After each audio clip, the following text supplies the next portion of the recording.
Great day, great day, great day.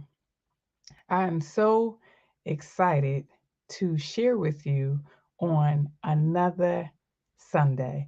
This is your Breathe Sunday message, and we will be getting right into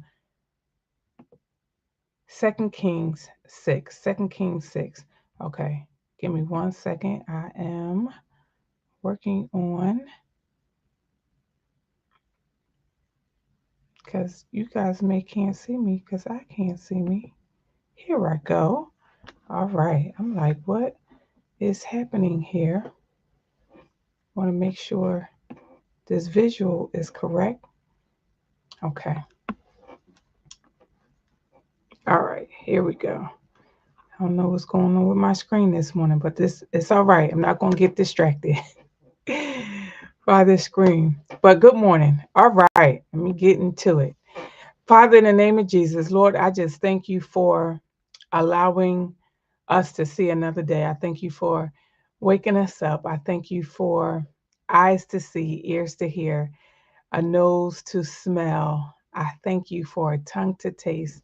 And I thank you that these hands are moving. What a day to be alive. What a day to be alive. Okay, so this is what I want to share with you guys today. First of all, the book of Second Kings is just loaded with miracle after miracle after miracle after miracle. And I've been reading it. Last Sunday, I was out of town. I recorded a message for you guys around the Shunammite woman. And for whatever reason, it did not send, it did not load. Okay, whatever. Maybe that message was just for me. But I want to bring your attention to Second Kings chapter 4, chapter 5, chapter 6 is just loaded with miracle after miracle after miracle, also with leadership and discernment.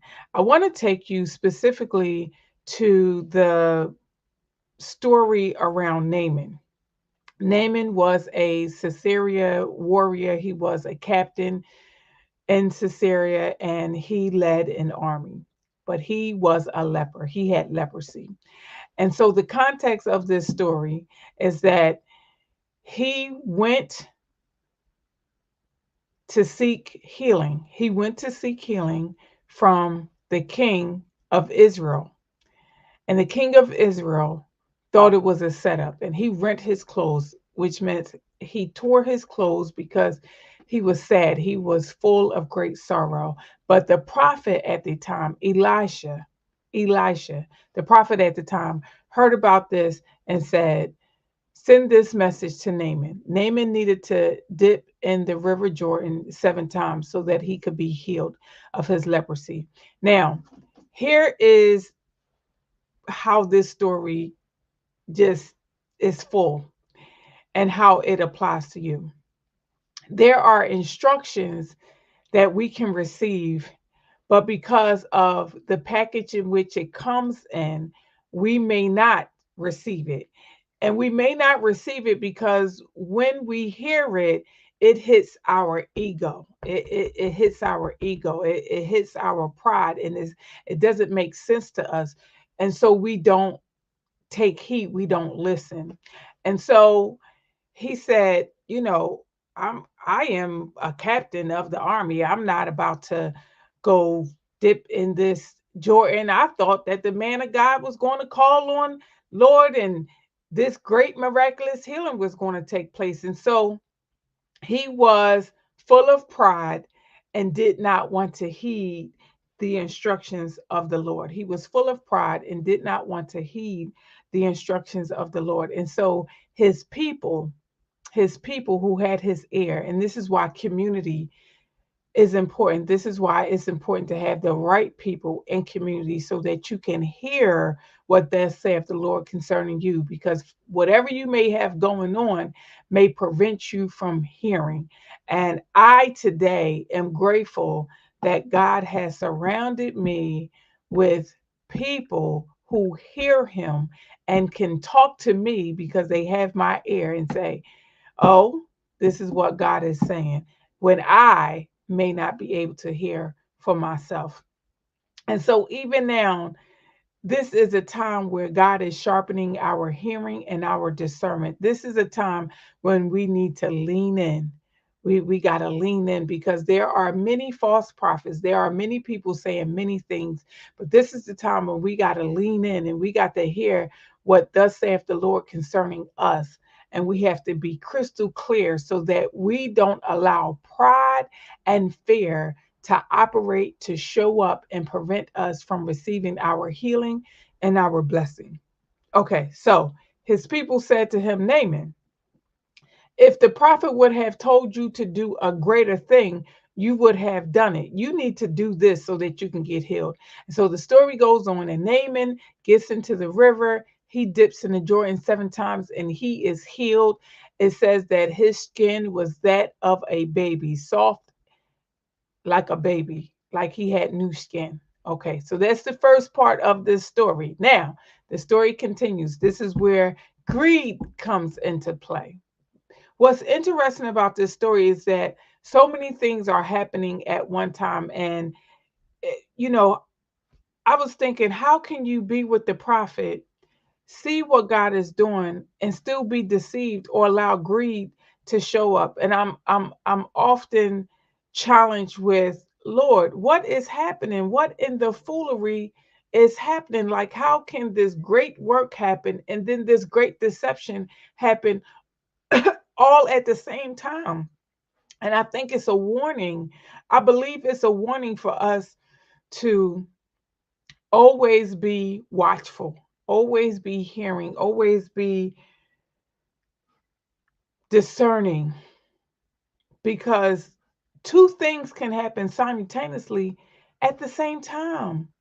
You can be blessed and cursed at the same time. You can be blessed and cursed at the same time. You can be blessed and cursed at the same, like at the time in which you receive your healing, at the same time somebody could be trying to curse you and kill you. So we got to be strong in the Lord. We have to be suited up. We got to put on the armor of God so that we don't miss out on our blessing. Okay, here's where I'm going with the rest of the story. So, in the rest of the story, I want to pronounce the name right. I think it's pronounced Gazai, Gazai. And the rest of the story, let me get it here because I don't want to. I think I'm gonna end up just spelling his name out for you, because what was interesting is that the servant of Elisha, the prophet, the servant of Elisha, his name was Gehazi. Let me see. I think his name was is Ghezie.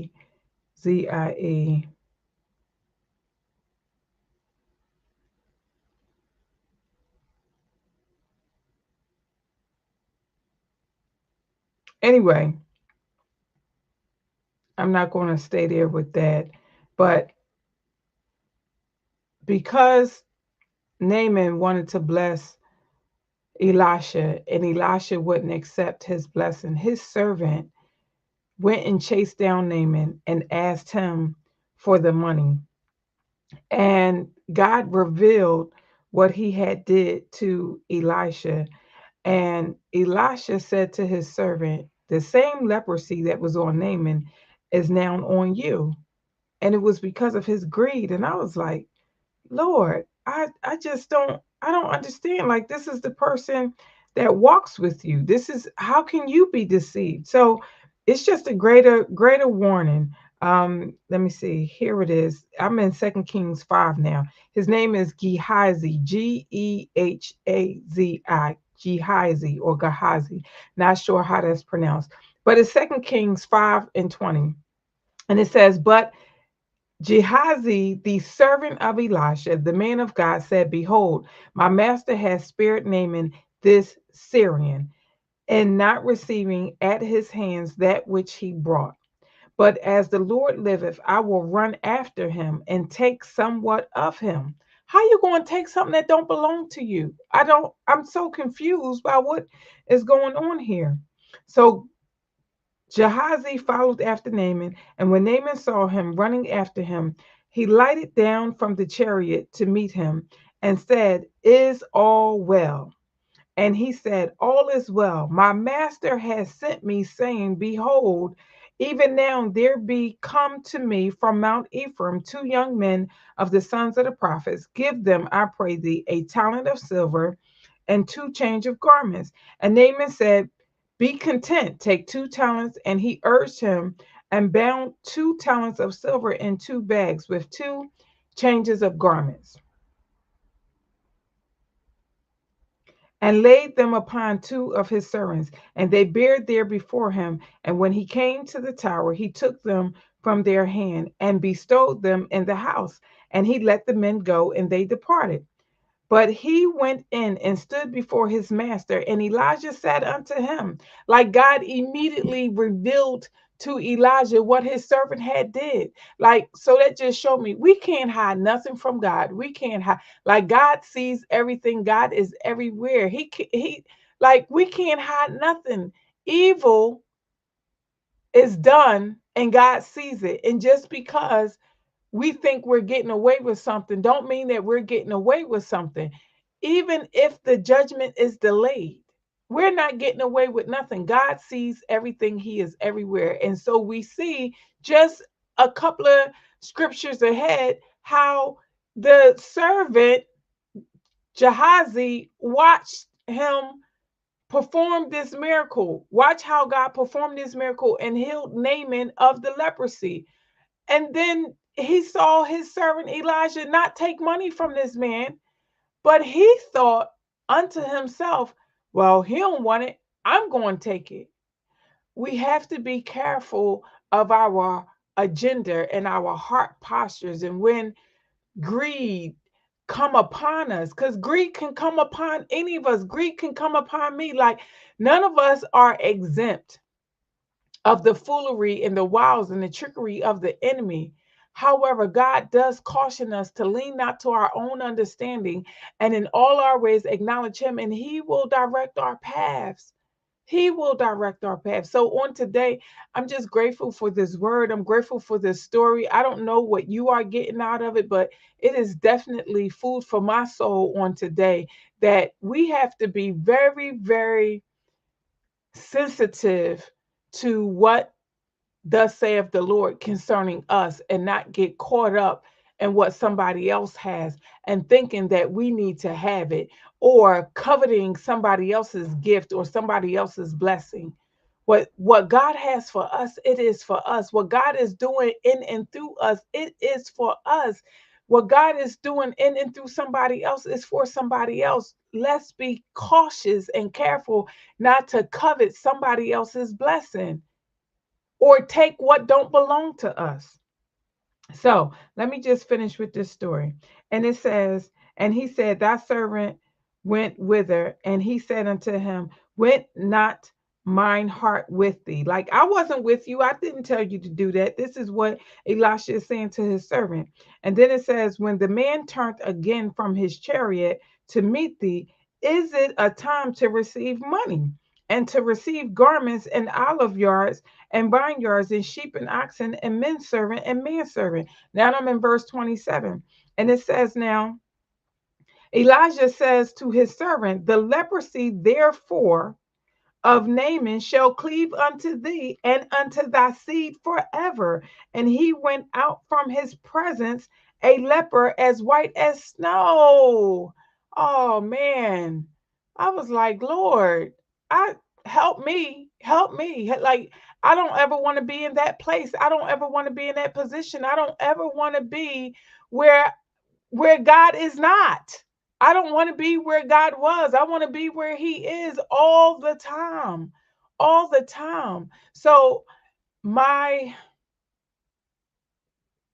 encouragement to you on today is to focus on in your leadership, in your role, whether you are a leader, whether you are a servant, whatever your role is today, whether you are a CEO, whether you are a director, like whether you are a sister, wherever you are, whatever your role is, focus on being where God is and not where he was.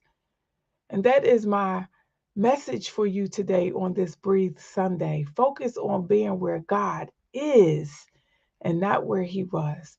All right, you guys, I will see you next week, same time, same station. Have a great day on purpose. Peace.